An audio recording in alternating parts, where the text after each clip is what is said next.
نا دونوں بندوں کٹ گئے، تیر آتے رہے عباس کے جسم پہ لگتے رہے. فرمایا کہتے میں حیران تھا دونوں بازو کٹوا کے اتنے تیر کھا کے یہ عباس گھوڑے سے کیوں نہیں گر رہا؟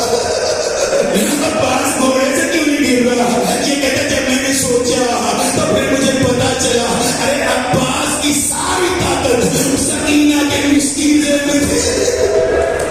اجرکم اللہ، یہ صرف سکینہ کا مشکیزہ تھا جو عباس کو طاقت دیے ہوئے تھا. یہ کہتے مجھے یقین ہو گیا جہاں تک مشکیزے میں پانی ہے عباس کو کوئی گرا نہیں سکے گا. یہ کہتے میرے پاس وہی دین و قوت ہی تھا. اب میں نے عباس کا نشانہ نہیں لیا، میں نے عباس کے سینے پہ موجود اسی مشکیزے کا نشانہ لیا. اور میں کہتے میں نے جو تیر چلایا تیر مشکیزے میں سے ہوتا ہوا عباس کے سینے پہ تیر مشکیزے سے ہوتا ہوا عباس کے سینے پہ لگا. اب جو پانی گرا ایک مرتبہ عباس کی آنکھ ٹوٹ گئے. اجرکم اللہ، وعلیکم السلام کرکے سوائے غم کے کوئی غم نہ دیکھو. وہ عباس کے غم میں رونے والوں ایک جملہ کہہ دوں، یہ جملہ اگر آپ کے دلوں تک پہنچ گیا گا، یہ جملہ سمجھیے گا، اگر آپ کے دلوں کو لگ گیا میرا یقین ہے آج تک تم گریا کرو گے. جس آنکھ میں بھی آنسو نہیں آئے گا جب پانی گر گیا نا، پانی گر گیا، جب پانی گر گیا مشکل پھٹ گیا عباس کے سینے میں تیر لگ گیا. یہ وہ موقع ہے جہاں پہ علی کا شیر پریشان ہو گیا.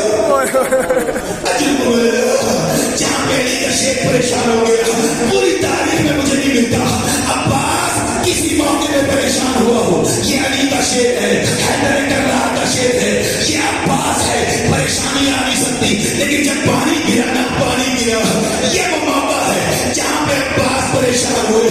بتاؤ کیسے پریشان ہوئے؟ بڑا گریا کرو گے. بتاؤ کیسے پریشان ہوئے؟ پریشان اس لیے ہوئے عباس ایک لمحے میں یہ سوچنے لگے میرے اللہ اب مجھے سمجھ نہیں آ رہی میں خیموں کی طرف جاؤں یا پیچھے پانی لے جاؤں. اجرکم اللہ، جو ابھی تک نہیں سمجھ سکے عباس پریشان ہوئے میرے اللہ میں خیموں کی طرف جاؤں یا دوبارہ دریا کی طرف جاؤں. ارے خیموں کی طرف جاؤں تو پانی نہیں ہے، دوبارہ پانی لینے جاؤں تو بازو نہیں.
گا. وہ جملہ کہا ہے جو کسی کے لاشے میں نہیں کہا. کون سا جملہ؟ خدا تمہارے بھائیوں کو سلامت رکھے, اور جن کے بھائی ہیں خدا تمہارے بھائیوں کو سلامت رکھے. بھائی سوئے کمر ہوتے ہیں, بھائی قوت بازو ہوتے ہیں. ارے اب جو حسین آئے عباس کو دیکھا, ایک ہی جملہ تھا, الان ان کا سرزاری, الان ان کا سرزاری. ہائے فرزند زہرا کی کمر ٹوٹ گئی, زہرا کے لال کی کمر ٹوٹ گئی, ہائے میری کمر ٹوٹ گئی. عباس مولا تمہیں سلامت رکھے. یہ عباس ایک مرتبہ بس مجھے اجازت ہے, جملہ کہہ دوں, بس یہ آخری مصیبت کے جملے. اب مجھ سے بھی نہیں پڑا جا رہا, گرمی کا موسم ہے, شاید تمہارے لیے بھی برداشت کرنا مشکل ہو. لو عزیزو, اب جو عباس گرے, بیویوں کی آس ٹوٹی, سکینہ نے سر پیٹا. اجرکم اللہ. حسین زمین پہ بیٹھے, عباس کا سر اپنے ساتھوں پہ لیا, ساتھوں پہ لے کے عباس کیا ہوا, مولا آنکھ میں تیر لگے, مولا آنکھ میں تیر لگے. حسین نے عباس کی آنکھوں کا خون صاف کیا. صاف کرنے کے بعد عباس کوئی وصیت ہے تو بتا دو, عباس کوئی وصیت ہے تو بتا دو. سنو گے وصیت کے جملے جو عباس نے یہاں پتھر میں گئے. ہاں مولا وصیت ہے. کون سی وصیت؟ مولا لا تحملنی الی الفسطاط, مولا میرا لاشا اٹھا کے خیموں میں نہ لے جا. اجرکم اللہ. مولا میرا لاشا خیموں میں نہ لے جانا, مولا میرا لاشا خیموں میں نہ لے جانا. عباس وہ کیوں؟ عباس بجا کے ہے. سنو گے جملہ, بس یہ مصیبت کا آخری جملہ. اس کے بعد عباس کہہ لو کسی عرب کرو گے, مولا میرا لاشا خیموں میں نہ لے جانا. عباس وہ کیوں؟ مولا جب میرا لاشا خیموں میں جائے گا, بیویاں آئیں گی, انہیں میں سکینہ بھی ہے, سکینہ بھی آئے گی. انی تستحیینی استحیی من ابنتک سکینہ. ارے عباس کا لاشا یہ برداشت نہیں کرے گا, میں پانی لے کے نہ آیا, سکینہ میرے لاشے پہ آئے. مولا مجھ سے برداشت نہ ہو, مولا مجھ سے برداشت نہ ہو سکے گا. لو عزیزو, آخری جملہ عباس نے کہا. اب جو حسین نے دیکھا, تڑپ کے کہا, انا للہ, میرا عباس مارا گیا, میرا بابا مارا گیا. لو عزیزو, اب حسین نے ایک مرتبہ عباس کے لاشے کو نہیں اٹھایا, عباس کے لاشے کو زمین پہ رکھا, عباس کا علم اٹھایا,